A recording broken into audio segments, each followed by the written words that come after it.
সাবেক প্রধানমন্ত্রী বেগম খালেদা জিয়ার অবস্থা এখনো অপরিবর্তিত অবস্থায় আছে। রোববার দুপুরে এমনটা জানিয়েছেন বিএনপি নেতা রুহুল কবির রিজভী। তিনি আরও বলেন, বিএনপির ভারপ্রাপ্ত চেয়ারম্যান তারেক রহমান সার্বক্ষণিক তার মায়ের খোঁজ খবর রাখছেন।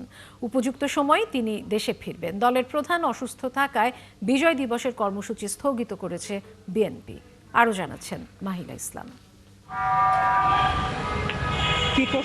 গত ২৩ নভেম্বর রাতে রাজধানীর এভারকেয়ার হাসপাতালে ভর্তি হন সাবেক প্রধানমন্ত্রী বেগম খালেদা জিয়া। দীর্ঘদিন ধরে কিডনি, লিভার, হৃদরোগ ও আর্থাইটিসের সমস্যায় ভুগছেন। ২৭ নভেম্বর অবস্থার অবনতি হলে তাকে নেওয়া হয় সিসিইউতে। সেখানে নিবিড়ভাবে তার চিকিৎসা চলছে। এদিন দুপুরে জরুরি সংবাদ সম্মেলনে রুহুল কবির রিজভী জানান, বেগম খালেদা জিয়ার অবস্থা এখনও অপরিবর্তিতই রয়েছে। বেগম জিয়ার ছেলে এবং বিএনপির ভারপ্রাপ্ত চেয়ারম্যান তারেক রহমান সার্বক্ষণিক তার মায়ের খোঁজ খবর রাখছেন। তার শারীরিক অবস্থা অপরিবর্তিত রয়েছে এবং তার বিদেশ যাওয়ার ব্যাপারে তার মেডিকেল বোর্ড এখনও কোনো পরামর্শ দেননি। সেখানে চিকিৎসকরা তো কর্তব্যরত আছেনই। আমি তার চিকিৎসকদের কাছ থেকেই আমি শুনেছি যে অবনতিশীল হয়নি, যে কিন্তু তাই বলে যে খুব একটা উন্নতি হয়েছে এরকমও আমরা খবর পাইনি। দলের ভারপ্রাপ্ত চেয়ারম্যানের দেশে ফেরা নিয়েও কথা বলেন রিজভী। দলের আরও নেতৃবৃন্দ আছে, সবার পরামর্শক্রমে ওনার যখন উপযুক্ত সময় হবে তিনি আসবেন। কিন্তু তার মায়ের প্রতি যে দায়িত্ব তিনি যেটা পালন করছেন, এই দায়িত্ব অপরিসীম দায়িত্ব পালন করছেন। তিনি আরও জানান, দলীয় শীর্ষ নেতা অসুস্থ থাকায় বিজয় দিবসের বিভিন্ন কর্মসূচি স্থগিত করেছে বিএনপি। তার এই গুরুতর অসুস্থ অবস্থায় আমরা এই কর্মসূচিটি স্থগিত রাখছি। এদিকে এভারকেয়ার হাসপাতালে প্রতি মুহূর্তে উদ্বিগ্ন নেতাকর্মীরা বেগম জিয়ার খবর নিতে ভিড় করছেন। তারা বলছেন, দ্রুতই দলের প্রধানের সুস্থতা কামনা করেন তারা। সবাই উদ্বিগ্ন এবং উৎকণ্ঠার মধ্যে আছি। কয়েকদিন যাবৎ উনি হাসপাতালে আছেন এবং চিকিৎসা চলছে। দেশি বিদেশি সকল চিকিৎসকরা এটা নিয়ে কনসার্ন। বিভিন্ন দেশ থেকে ডাক্তারদের পরামর্শ নিয়ে ওনার চিকিৎসা চলছে। আগে যেভাবে শুনেছেন বর্তমান স্থিতিশীল অবস্থা আছে। তবে বিএনপির পক্ষ থেকে নেতাকর্মীদের হাসপাতালে ভিড় না করার অনুরোধ করা হয়েছে। মাহিলা ইসলাম, ৭১, ঢাকা। বিএনপির ভারপ্রাপ্ত চেয়ারম্যান তারেক রহমান দেশে আসতে চাইলে সরকার একদিনের মধ্যে ট্রাভেল পাস ইস্যু করবে বলে জানিয়েছেন পররাষ্ট্র উপদেষ্টা তৌহিদ হোসেন। তিনি বলেন, তারেক রহমানের দেশে ফেরায় কোনো বাধা নেই। রোববার কূটনীতি বিষয়ক সাংবাদিকদের সংগঠন ডিক্যাব আয়োজিত এক আলোচনায় তিনি এসব কথা জানান। নাদিয়া শারমিনের প্রতিবেদন। লন্ডনে অবস্থানরত বিএনপির ভারপ্রাপ্ত চেয়ারম্যান তারেক রহমানের ফেসবুক পেজের একটি পোস্ট, সেই পোস্টের বিষয়বস্তু নিয়ে এই আলোচনা সভাতেও প্রশ্ন করা হয় পররাষ্ট্র উপদেষ্টাকে। স্ট্যাটাস বা স্পর্শকাতর এটা উনি বলেছেন, সেটা আমরা সবাই জানি, পত্রিকাতেও এসেছে। আমার জ্ঞান এই পর্যন্ত। আমি শুধু এটুকু বলতে পারি যে বাংলাদেশ সরকারের পক্ষ থেকে কোনো বিধিনিষেধ নেই, উনি আসতে পারেন। নন রিটার্নি, আমার দীর্ঘদিনের অভিজ্ঞতা, এক্স্যাক্টলি এই শব্দটা আমি কখনো না, হতে পারে, কিন্তু একটা দেশের নাগরিককে তার দেশে ফিরতে দেওয়া যাবে না বা দেওয়া হবে না, এটা তো আমার কাছে একটু অস্বাভাবিক লাগছে। যদি বাংলাদেশ যদি তার নাগরিককে ফেরত আসতে দিতে চায়, আরেকটি দেশ সেটা কি করে নিষেধ করবে বা বন্ধ করবে? বিএনপি চেয়ারপারসন খালেদা জিয়াকে দেখার জন্য তার ছেলে দেশে ফিরতে চাইলে তার কূটনৈতিক প্রক্রিয়া সম্পর্কেও জানান উপদেষ্টা। এটা নিয়ম হচ্ছে, যখন পাসপোর্ট থাকে না বা মেয়াদ উত্তীর্ণ হয়ে যায়, তখন কেউ যদি আসতে চান তাহলে তাকে আমরা ওয়ান টাইম পাস একটা দিয়ে দিই আর কি, একবার দেশে আসার জন্য। তো এটা দিতে একদিন লাগে। কাজে এটা উনি যদি আজকে বলেন যে উনি আসবেন, আগামীকাল ওনাকে আমরা এটা দিয়ে পরশুদিন উনি প্লেনে উঠতে পারবেন, কোনো অসুবিধা নেই। এটা ওনার নিজের ব্যাপার। তিনি জানান, সাবেক প্রধানমন্ত্রী বেগম খালেদা জিয়াকে বিদেশ পাঠাতে সরকার সব ধরনের সহযোগিতা করবে। এই মুহূর্তে উনি আসলে বিদেশে যাকে নিয়ে যাওয়ার মতো অবস্থায় নেই। যদি একটু ইমপ্রুভ করে তাহলে নিয়ে যাওয়া হবে, সেজন্য বিভিন্ন অ্যারেঞ্জমেন্ট পার্টির পক্ষ থেকে করা হচ্ছে, আমরা সহায়তা করতেছি। আসন্ন নির্বাচনে উপদেষ্টাদের মধ্যে আসিফ মাহমুদ বাদে কেউ নির্বাচনের আগ্রহ প্রকাশ করেনি বলেও জানান তিনি। আসিফ মাহমুদ, সজীব ভুঁইয়া, আর কেউ বলেননি। আমিও জানি না যে আরও কেউ নির্বাচন করবেন কিনা। নাদিয়া শারমিন, ৭১, ঢাকা। জেলখানায় অপচিকিৎসার কারণে বেগম খালেদা জিয়ার শারীরিক অবস্থার এমন অবনতি হয়েছে। রোববার এই অভিযোগ করেছেন বিএনপি নেতা মির্জা আব্বাস। আরেক নেতা গয়েশ্বরচন্দ্র রায় বলেছেন, উগ্র সাম্প্রদায়িক শক্তি মাথাচাড়া দিলে পরিস্থিতি স্বৈরাচারী আমলের চেয়েও ভয়ঙ্কর হবে। এদিন বেগম জিয়ার সুস্থতা কামনায় দোয়া মাহফিল করে বিএনপি। বিস্তারিত জানাচ্ছেন মাইনুল মারুফ।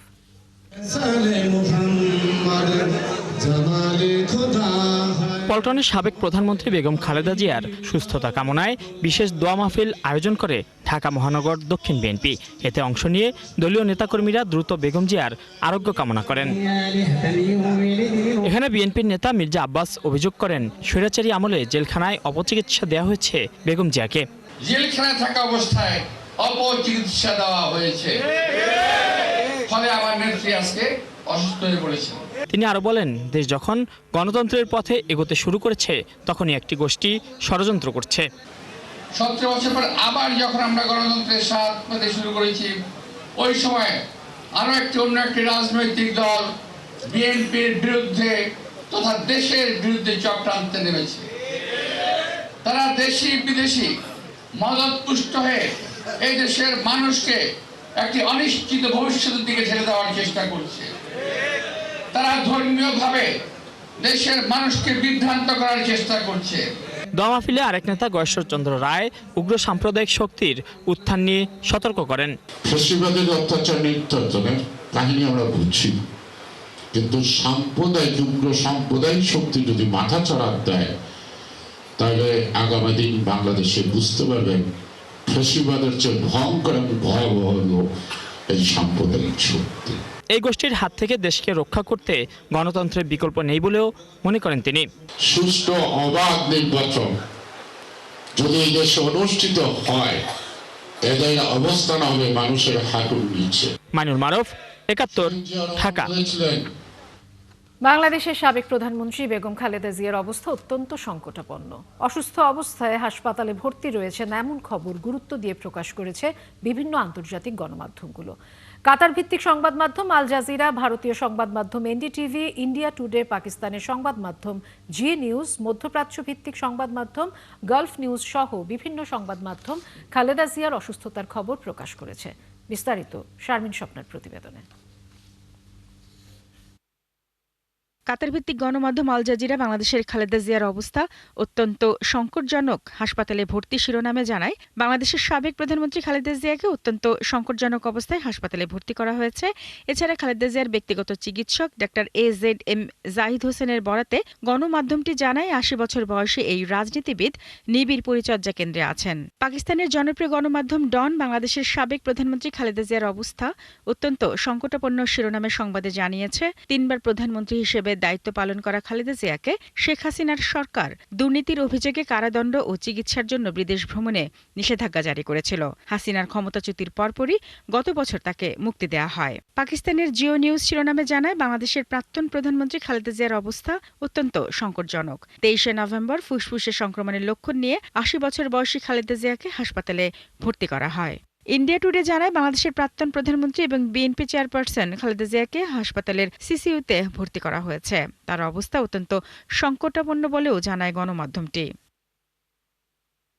অসুস্থ খালেদা জিয়াকে লন্ডনে নিয়ে যাওয়ার পরিকল্পনা, বিএনপি নেত্রী খানিক সুস্থ হলেই ডাকা হবে এয়ার অ্যাম্বুলেন্স, এই শিরোনামে নিউজ করেছে ভারতের আনন্দবাজার পত্রিকা। এদিকে হিন্দুস্তান টাইমস শিরোনামে জানায়, বাংলাদেশের প্রাক্তন প্রধানমন্ত্রী খালেদা জিয়ার অবস্থা অত্যন্ত সংকটজনক। খালেদা জিয়ার অবস্থা খুবই সংকটজনক উল্লেখ করে মধ্যপ্রাচ্য ভিত্তিক গালফ নিউজ জানিয়েছে, তিনি হৃদরোগ, লিভার ও কিডনির সমস্যা, ডায়াবেটিস, ফুসফুসের রোগ এবং চোখের সমস্যায় ভুগছেন। অন্যদিকে সংযুক্ত আরব আমিরাত ভিত্তিক খালিজ টাইমসও খালেদা জিয়া বিভিন্ন রোগে ভুগছেন বলে জানায়। গণমাধ্যম ডয়চে ভেলে জানায়, বাংলাদেশের সাবেক প্রধানমন্ত্রী খালেদা জিয়াকে উন্নত চিকিৎসার জন্য বিদেশে নেয়ার সব ব্যবস্থা রাখা হলেও পরিস্থিতি বিবেচনায় এই মুহূর্তে দেশের বাইরে নেওয়া যাচ্ছে না। শারমিন স্বপ্না, ৭১। রাজনীতি সংস্কৃতিতে পরিবর্তন আনতে চায় জামাত ইসলামী। দলটির আমির শফিকুর রহমান বলেছেন, যে কোনো ইস্যুতে আশ্বাস নয়, তা বাস্তবায়নও করবে তারা। জামাত ক্ষমতায় গেলে কোনো দাবি দাওয়া নিয়ে রাজপথে নামতে হবে না বলেও জানান তিনি। আরও জানাচ্ছেন শাহিদুজ্জামান সাকিব। পুরোগতি নাই, দেশের প্রান্তিক পর্যায়ের 200 স্বাস্থ্যকর্মীকে নিয়ে সেমিনারের আয়োজন করে কমিউনিটি ক্লিনিক স্বাস্থ্য সহায়তা ট্রাস্ট। মহাখালীর বিএমআরসি ভবনে এ সেমিনারে প্রধান অতিথি হিসেবে অংশ নেন জামায়াতের আমির ডাক্তার শফিকুর রহমান। এ সময় তিনি বলেন, দেশ থেকে দুর্নীতি দূর করতে জামায়াত বদ্ধপরিকর। আমাদের দেশের মানুষ অনেক ভালো, আমাদের মতো কিছু রাজনীতিবিদ অনেক খারাপ। এই অনেক খারাপদের কারণে ভালো মানুষগুলোর জন্য ভালো একটা দেশ, একটা পাটাতন, একটা বীজতলা আমরা তৈরি করতে পারিনি। এই জায়গায় আমাদের কমিটমেন্ট, ওই খারাপ যেগুলা দুর্নীতি পরায়ণ, তাদের আমরা ডাল ধরে টান দিব না, পাতাও ছিড়ব না, ওদের রুট আমরা ধরে টান দিব, মূল ধরে টান দিব, যাতে মূল থেকে দুর্নীতিকে উপড়ে ফেলা যায়। জামায়াত শুধু আশ্বাসের রাজনীতিতে বিশ্বাসী নয় মন্তব্য করেন জামায়াতের আমির। সমাজের কোনো সেকশনের কোনো দাবি দাওয়া নিয়ে সরকারের কোথাও কোনো ধর্ণা দিতে হবে না এবং কোনো মিছিল মিটিং করতে হবে না। বললেন তাহলে কি আমাদের বলার অধিকার কেড়ে নেবেন? না না, বলার অধিকার কেড়ে নেবেন না, বলার দরকার পড়বে না ইনশাআল্লাহ।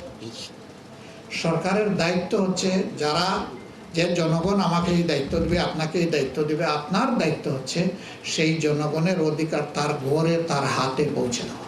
পুরুষতান্ত্রিক সমাজে এখনো নারীদের নিজস্ব সত্তা তৈরি হয়নি বলেও মন্তব্য করেন জামায়াতের আমির। মাকে ছাড়া কোনো সভ্যতা, কোনো সিভিলাইজেশন অকল্পনীয়। শাহেদুজ্জামান সাকিব, ৭১, ঢাকা।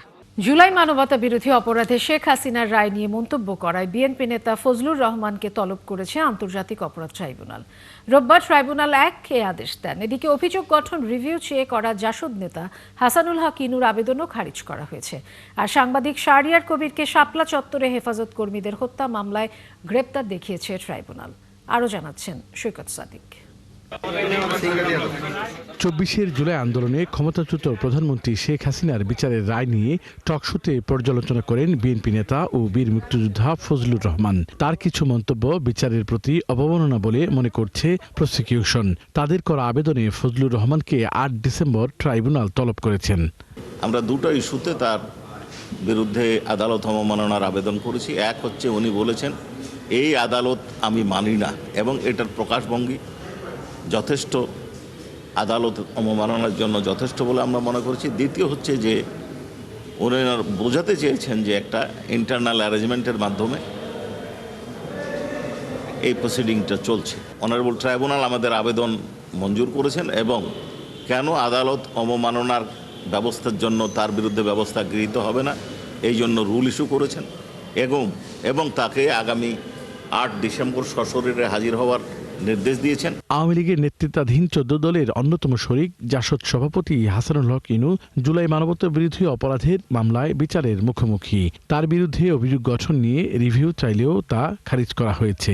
জুলাইয়ের যে গণ অভ্যুত্থান সেটাকে তারা সো কল্ড বলার চেষ্টা করেছেন এবং এই দুটো শব্দ বলার মাধ্যমে আমরা বলেছি যে তারা শুধুমাত্র আদালতের অবমাননা করেননি, একই সাথে রাষ্ট্রদ্রোহিতা এবং জুলাই বিপ্লবকে ছোট করা, এটা সেডিশাস, কন্টেমশাস এবং এটা কোনো অবস্থাতেই গ্রহণযোগ্য না। তারা রাষ্ট্রের অস্তিত্বের বিরুদ্ধে অবস্থান নিয়েছেন।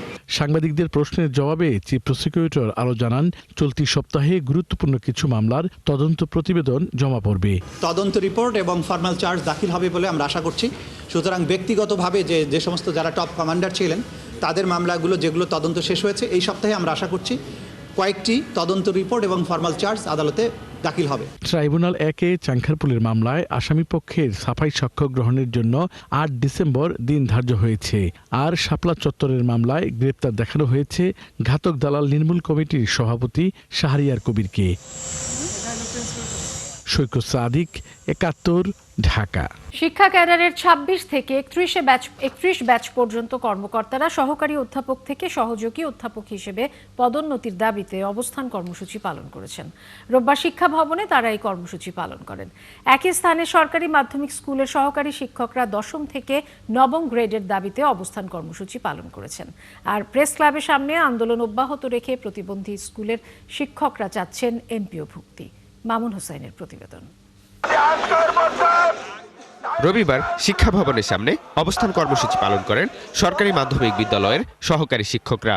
এই শিক্ষকরা ৯ম গ্রেডের পরিবর্তে ১০ম গ্রেডের স্কেলে বেতন চাচ্ছেন। আমাদের একটা ডিগ্রি এক্সট্রা বেশি থাকা সত্ত্বেও আমাদের দেওয়া হচ্ছে 10ম গ্রেড নন ক্যাডার, আর সরকারি কলেজের শিক্ষকদের একটা ডিগ্রি কম থাকা সত্ত্বেও তাদেরকে দেওয়া হচ্ছে 9ম গ্রেড ক্যাডার। আমরা এই যে বৈষম্য, এই বৈষম্যের অবসান চাচ্ছি।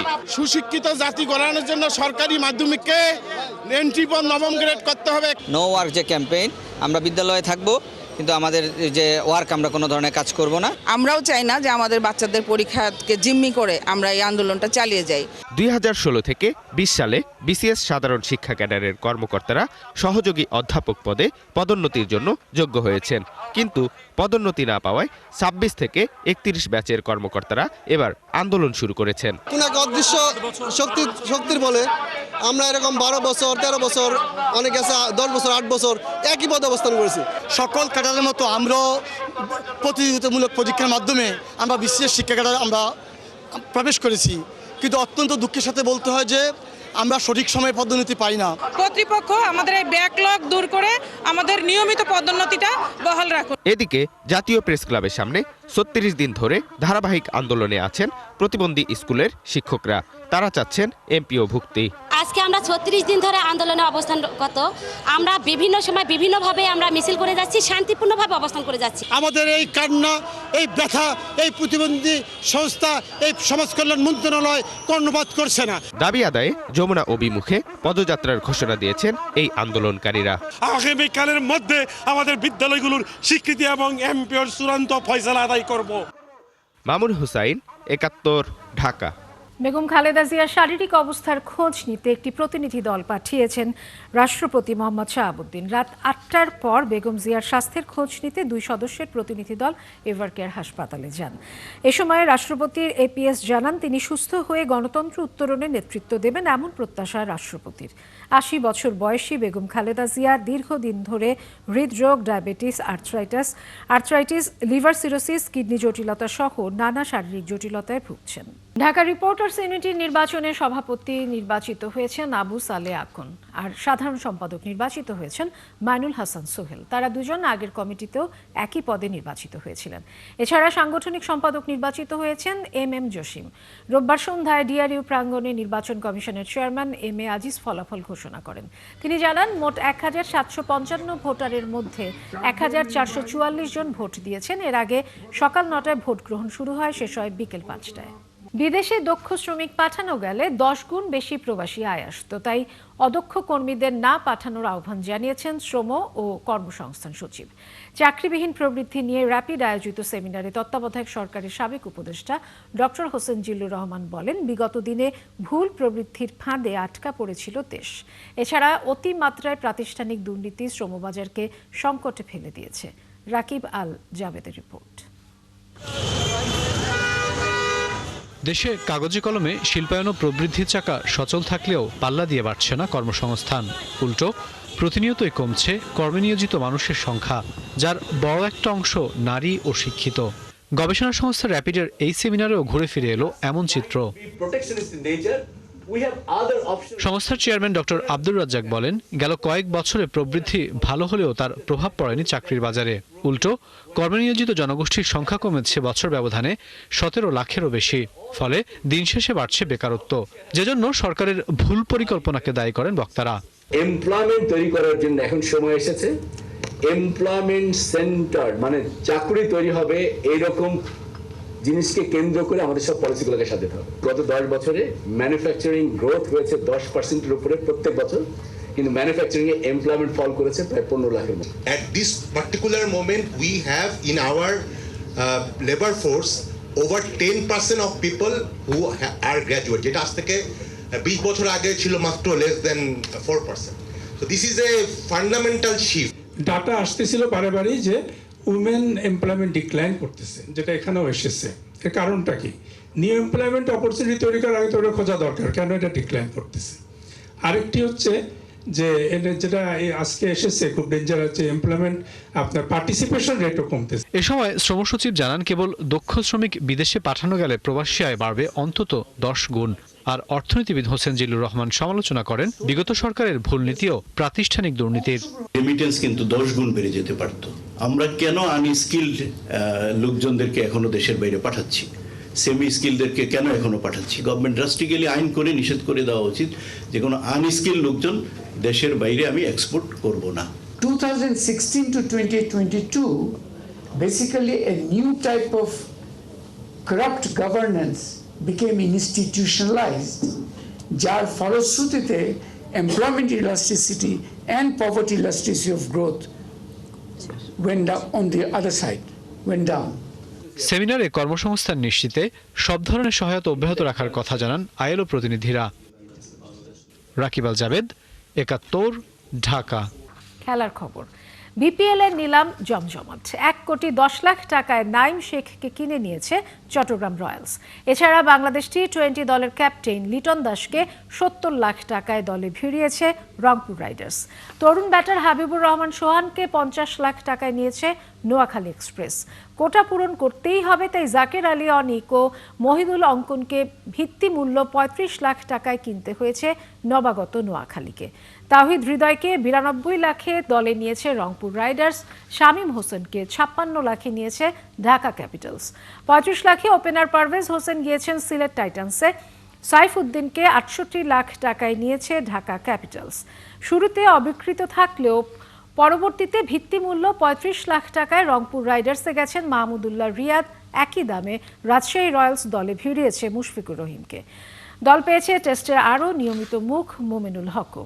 ২২ লাখ টাকায় তাকে দলে নিয়েছে সিলেট টাইটান্স। বিদেশিদের মধ্যে দাসুন সানাকাকে $৫৫,০০০ দলে নিয়ে কিনেছে ঢাকা ক্যাপিটালস। চলছে সংবাদ সংযোগ, সরাসরি সংবাদ অনুষ্ঠান দেখতে চোখ রাখুন ৭১-এর ফেসবুক পেজে এবং সাবস্ক্রাইব করুন ৭১-এর ইউটিউব চ্যানেল। ৭১-এর সাথে থাকুন।